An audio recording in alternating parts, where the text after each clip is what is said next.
আসসালামু আলাইকুম ওরহমতুল্লাহি ওবরাকাতু। সুপ্রিয় দর্শক, কেমন আছেন? আশা করি আল্লাহর রহমতে ভালো আছেন।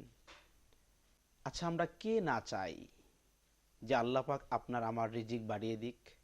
কে না চাই আল্লাহ পাক আপনার আমার হায়াতটা বাড়িয়ে দিক? চাই সকলে, কিন্তু কিভাবে সেটা পাবো সেদিকে আমরা খেয়াল করি না, বা সেটা আমরা করতে চাই না। রসুল আকরাম সাল্লাল্লাহু আলাইহি ওয়াসাল্লাম বলেন, মান আহাব্বা আইয়ুবসাতা লাহু ফি রিজকিহি ওয়া ইউনসা আলাহু ফি আসারিহি ফালইয়াসিল রহিমা। রসুল সাল্লাল্লাহু আলাইহি ওয়াসাল্লাম বলেন, যে ব্যক্তি চায় তার রিজিক বৃদ্ধি পাক, যে ব্যক্তি চায় আল্লাহ তার হায়াত বাড়ায় দিক, সে ব্যক্তি যেন আত্মীয়তার সম্পর্ক বজায় রাখে, আত্মীয়দের সঙ্গে ভালো ব্যবহার করে, আত্মীয়দের সুসম্পর্ক বজায় রাখে।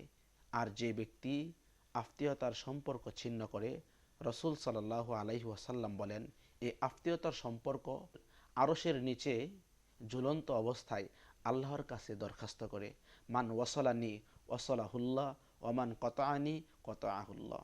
হে আল্লাহ, যে আমার সম্পর্ক রক্ষা করে তুমি তার সম্পর্ক রক্ষা করো, তুমি তার সাথে ভালো সম্পর্ক রাখো।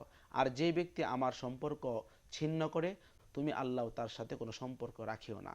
এমন দরখাস্ত সম্পর্ক আল্লাহর কাছে রাখে। জন্য প্রিয় ভাইয়েরা আমার, আমরা সকলেই আমাদের আত্মীয়র সম্পর্কগুলোকে গুরুত্ব দিয়ে একে অপরের সাথে মিল মহব্বতে বসবাস করব।